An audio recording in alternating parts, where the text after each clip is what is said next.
रिश्ते जब दुश्मनी में बदल जाएं तो इंसान हैवान बन जाता है, लेकिन जब कानून का रखवाला ही कातिल बन जाए तो न्याय की उम्मीद किससे की जाए। बिजनौर के दीदा नगला गांव से एक ऐसी वारदात सामने आई है जिसने पूरे उत्तर प्रदेश को दहला दिया है। एक सिपाही जिसकी जिम्मेदारी समाज की सुरक्षा थी, उसने अपने ही सगे चाचा के सीने में गोली उतार दी। आखिर जमीन का वो कौन सा टुकड़ा था जिसकी कीमत एक जान से ज्यादा हो गई। बिजनौर का शांत इलाका गांव दीदा नगला गुरुवार की सुबह आम दिनों जैसी ही थी, लेकिन परिवार के भीतर नफरत की आग सुलग रही थी। 50 साल के इशहाक और उनके भतीजे सानरेजा के बीच खेत में ट्यूबवेल लगाने को लेकर मामूली कहासुनी हुई। किसी ने नहीं सोचा था कि सुबह का यह विवाद शाम होते होते खूनी खेल में बदल जाएगा। जैसे ही शाम के 4 बजे बहस पड़ गई, आरोपी सानरेजा जो मेरठ के आबकारी विभाग में सिपाही के पद पर तैनात है, उसे अपना आपा खो दिया। कानून की समझ रखने वाले सिपाही ने अपने सरकारी मर्यादा को ताक पर रखकर अपनी बंदूक निकाली और सगे चाचा इशहाक पर फायरिंग कर दी। गोली सीधे निशाने पर लगी। इशहाक खून से लथपथ होकर वहीं गिर पड़े। आनन फानन में उन्हें अस्पताल ले जाया गया, लेकिन डॉक्टरों ने उन्हें मृत घोषित कर दिया। वारदात को अंजाम देकर सानरेजा फरार हो गया। पुलिस टीमें उसकी तलाश में जुटी ही थी कि एक चौंकाने वाला मोड़ सामने आया। कातिल भतीजा खुद पुलिस स्टेशन पहुंचा और सरेंडर कर दिया। वर्दी वाले इस अपराधी के चेहरे पर पछतावा था या नहीं, ये तो जांच का विषय है, लेकिन उसने खुद को कानून के हवाले कर दिया है। जमीन का विवाद सुलझ सकता था, बात बैठकर हल हो सकती थी, लेकिन एक सिपाही के गुस्से ने 2 परिवारों को उजाड़ दिया। एक घर से अर्थी उठी तो दूसरे घर का सदस्य सलाखों के पीछे अपनी पूरी जिंदगी काटेगा। बिजनौर की इस घटना ने हमें फिर सोचने पर मजबूर कर दिया है कि क्या जमीन की कीमत खून के रिश्तों से बड़ी है। अरमान मेरा नाम। अरमान, ये बताओ क्या हुआ अभी? ये हुआ है कि सुबह से लड़ाई चल रही थी। सुबह ईंटे पत्थर हुए हैं, इनके ऊपर ईंटे पत्थर बरसाए गए हैं।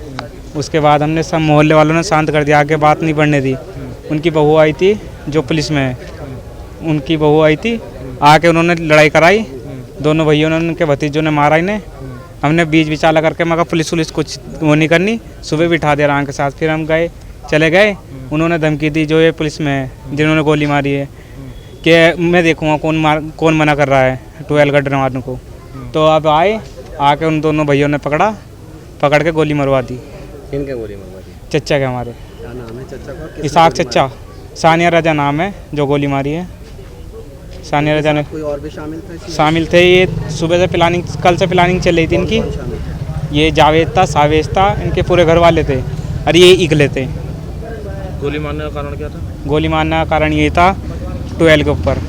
12 के ऊपर झगड़ा? जी, इनकी ज़मीन थी चच्चा की हमारे, उसमें ये कुआ गाड़ना चला रहे थे। चच्चा कह रहे थे ये हमारी ज़मीन है, इसमें नहीं गार्डन दे रखा मैं, तो इस मारे गोली मार दी आके। माजिद। क्या हुआ? ये पहले तो सुबह हुई दिन में, ठीक है।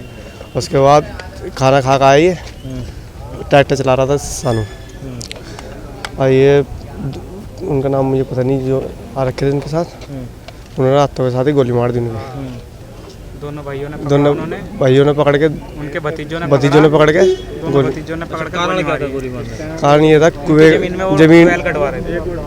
जमीन में 12 कटवा रहा था, इसलिए गोली मारी। सर, नंगला गांव में, बिजनौर के नंगला गांव में एक व्यक्ति की हत्या की गई है गोली मार के, क्या करेंगे? देखिए, थाना कोतवाली क्षेत्र में ये भी सूचना प्राप्त हुई है कि एक दीदा नगला गांव है, वहाँ पर इशहाक नाम के एक व्यक्ति को गोली लगी और मॉर्चरी लाने पर जो है मृत घोषित कर दिया गया है। शव का पोस्टमार्टम करवाया जा रहा है।